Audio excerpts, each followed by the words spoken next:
Yeah.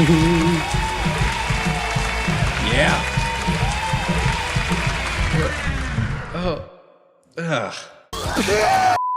The history of film, TV, animation, etc. is basically a history of each art form trying its best to imitate the imperfections that people's eyes have gotten used to from the previous art form. I mean, just YouTube search how to make a DSLR video look more cinematic and you'll get hundreds of videos about how to make your footage look technically worse and more like it was shot through imperfect glass with lens flares and distortion and recorded on film with visible grain and stylized colors. And the same is true of 2D animation imitating live action film and of 3D animation imitating 2D animation. I'm Swamp John and I'm going to tell you why Chainsaw Man is one of the best pretenders yet, starting with a little bit of history. Anime fans and 3D animation have a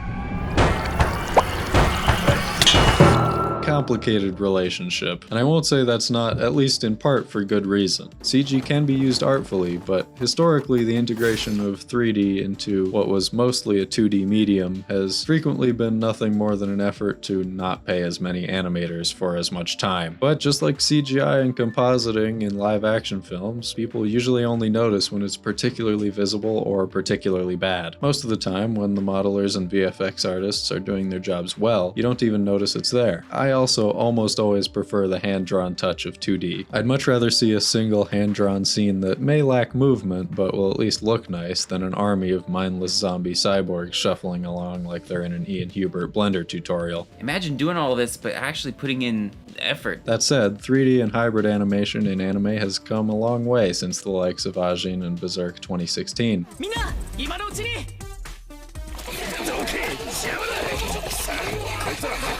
Whoa, I was not talking to you. Not only would it be inaccurate to say that 3D is only used because it's cheaper, it's not always, it would also invalidate the artistry that goes into it. There are two main ways that 2D and 3D animation can be combined, and I think one gets way more hate than the other. In the late 90s, the production team on Disney's Tarzan developed a technology called Deep Canvas that would allow them to create a 3D environment and animate camera movements through it, coming in afterward to hand paint textures on top of the geometry that was created in 3D. This allowed them to choreograph complex action sequences with the camera swinging wildly through the branches without losing the hand-painted background style that audiences were used to. Don't worry, I'll get back to the devil waifus shortly. At exactly the same time over at Warner Brothers, they were taking the opposite approach with the Iron Giant. Instead of putting a 2D character into a 3D environment, they were putting a 3D character into a 2D environment. The titular Mr. Giant, Iron for short, was rendered in 3 dazzling dimensions on account of him being big, blocky, and made out of metal. The movements of a giant, rigid, slow-moving machine will obviously be easier to portray accurately with a computer than with human hands, which are better suited to the natural flow of organic, living things. That's why the Planet Express ship is always 3D in Futurama, for example. As far as I can tell, in the anime world, the Tarzan approach mostly goes completely unnoticed, while the Iron Giant approach can very easily draw some serious ire, especially when used inappropriately, like for a close-up of what theoretically I think should be a human dancing?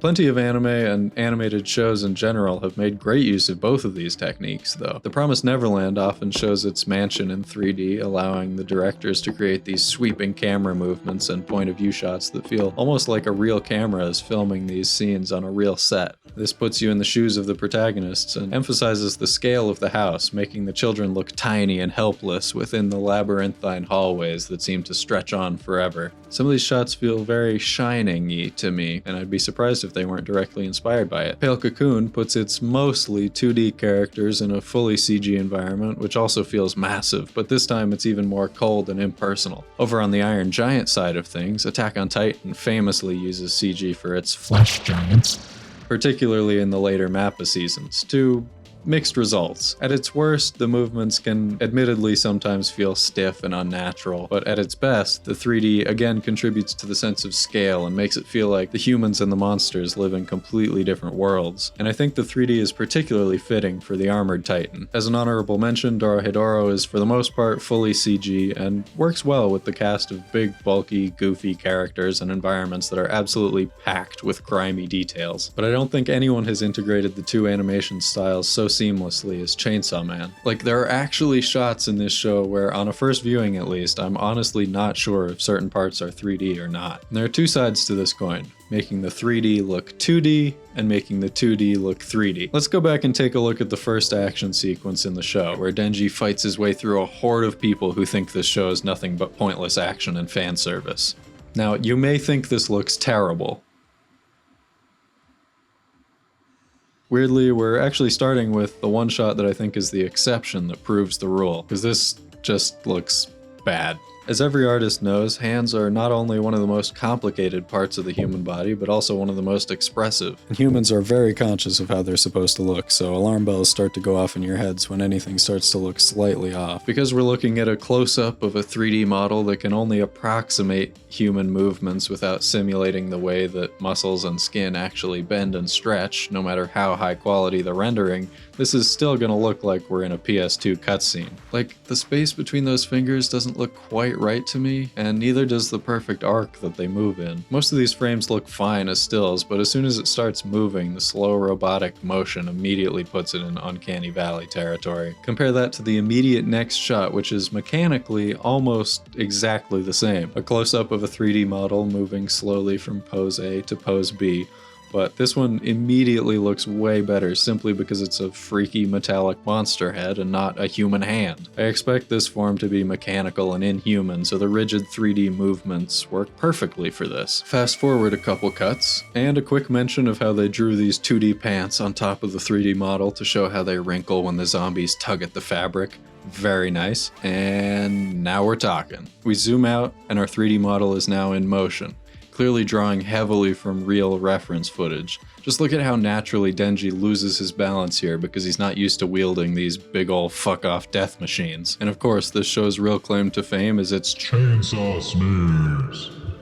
I'm sure you're aware, but smear frames are a method by which animators imitate the motion blur of live-action footage caused by limited shutter speeds and fast-moving objects. Back in the day, motion blur was a necessity. Now it's a stylistic choice. These blades are real long and they move real fast. So by drawing 2D smear frames on top of the action, the animators make the motion feel much more natural and expressive. No matter who's in charge of a scene, these smears are all over the place. They love them. And so do I. Okay, let's back up a bit to before he was Chainsaw Man, when he was just man, so we can take a look at the other side of the coin. Now we're in Tarzan land, with 2D characters on a 3D background. The camera dollies left along the ground while Denji and this zombie make their way through this hallway. And the parallax effect created by the 3D space really grounds these characters in the environment. For such a simple shot, there's some insane attention to detail here, in the wrinkles of the clothing and the way the lighting interacts with the shapes of their bodies to give them volume. Look at the way this guy's shirt wrinkles one way and then the other as he swings his arms back and forth, or the way this little sliver of light on Denji's jaw hints at the shape of his face without any real outline. Key animator and director Ryu Nakayama really paid attention to the irregularities of this guy's limping gait.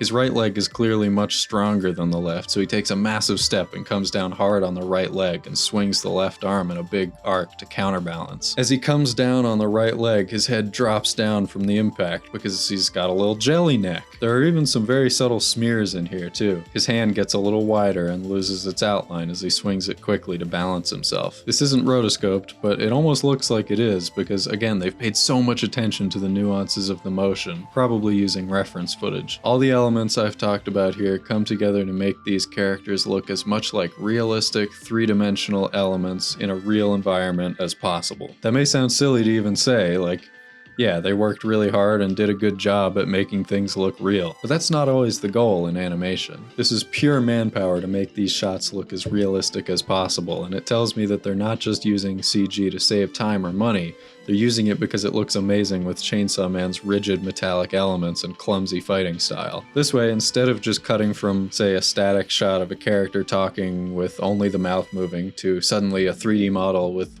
weird robotic features and movement that doesn't resemble a drawing at all, the animators can make choices about which parts of which shots will work the best with which medium, and constantly switch between the two while blurring the lines so much that you might not even notice. Okay. Let's fast forward again and look at one more shot from this episode, then we can move on. So Denji is sort of skating through this mass of zombies, slicing them up on his way to the big boy. We're still in Tarzan mode, At least I think Denji is 2D for this whole cut, and then bam, now he's 3D again. But notice how if you go through frame by frame, he's animated on 2s, which if you're not familiar, meaning that for every 2 frames of video, he only moves 1 frame. My boy over here is animated on 2s. He has no idea, look at him. Bless him. This is how most anime and animation in general is done, just to save time and money, because double the drawings is double the work, obviously. In this case, there's no real limit to the number of frames that can be rendered of a 3D model, but they limit it anyway because your subconscious mind will register it as just like 2D animation. Just to be clear, this isn't by any means unique to this show, I just thought I'd point it out. Also, the way everything goes slightly out of focus for a second right after the cut, we're still imitating the imperfections of a technology that isn't even being used here. Alright, let's take a break from the action for a minute. Now this shot, I do think is rotoscoped. Obviously. Not from real footage, but from a 3D model. It would be almost impossible to track a 2D Denji into this wobbly 3D point of view shot without making it look like he's sliding all over the place. Not to mention to make sure the changing perspective matches perfectly. Instead, they've done this whole shot in 3D and then entirely traced over Denji's body, returning the wobbly look of hand-drawn frames. Without that, he'd look less like a living person and more like a freaky sex doll, which is not what he is. He's an innocent young man who should not be taken advantage of. Did I happen to take advantage of you? Think I'd do it with Gagzilla? Whew. Okay, we're fine. I'm fine. Anyway, the rotoscoping of this 3D model also lets the animators make creative choices like this. One aspect of atmospheric perspective in drawing is to depict objects that are far away with less detail than those that are closer. Here, the animators actually omit Denji's face entirely until it gets close enough that his features won't just look like a cluttered mess. His eyes and mouth pop in once Himeno and the viewer are close enough to actually make out the details. Also notice how they imitate the depth of field of a real camera here. From far away, things are a bit soft, but basically everything is in focus. As Himeno gets closer though, Denji's hands get a little blurry and so does the top of his head. Again, we're mimicking camera lenses. As the focal plane, or thing that a camera is focusing on, gets closer, the depth of field, or amount of stuff that's in focus, will get shallower. So as we get closer to Denji, more of him goes out of focus. This is probably simulated in the original 3D render, but I can't help but think that they must be doing it manually with the 2D version of Denji that's composited on top. I think this shot is pretty emblematic of one way that 3D animation is integral to anime and animation production in general that a lot of people aren't aware of because it's not very visible to audiences. This one is pretty obvious, but you'd be surprised how many fully 2D action sequences are animated in 3D first to get the perspective perfect, then completely drawn over for the final product, leaving us none the wiser. Alright, let's jump ahead to Chainsaw Man vs. Katana Man for a big finale. We start off with this beautiful 2D cut from key animator Kaito Tamioka. Denji winds up, raising his arms above his head before launching into a frenetic burst of smear frames, smoke, and spark effects. Suddenly, he's hanging from the ceiling as he swings his legs forward to absorb the impact. We cut in seamlessly on the corresponding motion of his head swinging forward to laugh maniacally. We're back in 3D now, again showing these freaky metal teeth and the rigid details in the chainsaw head. This match cut that continues the motion from the previous shot really sells the transition from 2D to 3D and makes it feel seamless. Now after another big leg swing to gain momentum, Denji's arm whizzes past the camera with another big 2D smear frame, and they use the strengths of that 3D geometry to have the camera circle around perfectly into an over-the-shoulder shot where we can see all the machinery that comprises his head. In the distance, blurry Katana Man is 3D as well, but check out how his form gets stretched and bent by the heat distortion from the smoke and sparks flying off Denji's chainsaws. After the intro, they continue switching back and forth between 2D and 3D so quickly it's almost impossible to be sure which is which at first glance. 2D for this complicated dynamic choreography, then this cut almost looks 3D because of the sense of volume to his body and the way the sword swings upward toward the camera, but these hands give it away that this is still 2D. Then 3D for Denji and the chainsaw coming right at the camera. Then right as you, the viewer, get clocked in the face by Denji's fist, we're back into 2D for this impact. 3D, 2D. 3D, 2D, and back to 3D so we can see all the details right down to these scratches in Chainsaw Man's metal face while he rotates his head. 2D when these non-metallic flesh bags show up. 3D for these insanely detailed 2 frames of the chainsaw blade. 2D, smear frame into 3D, smear frame. 2D for the basic details in Katana Man's coat. 3D, 2D, 2D, 3D, half 3D, half 2D, 2D for the cloth physics again. Okay, I think you get it, and I'm gonna pass out if I keep doing this. Yeah. So, you can say that CGI is ruining animation just like it's ruining live-action movies because of all the ways that it's clumsily implemented to save money, and honestly, a part of me will be right there with you. But the truth is, it's a next step in the art form and has been in the works for quite a while, and much of the time you probably didn't even notice it was there. And I think these artists and animators on the Chainsaw Man team are taking some big steps forward in further blurring the lines by drawing on various conventions and imperfections from all across the history of TV, film, and animation to create a cohesive whole. But tell me what you think. Is CG a blight on the industry, a necessary evil, or the next step forward? Anyway, that's all I got. Thanks for watching.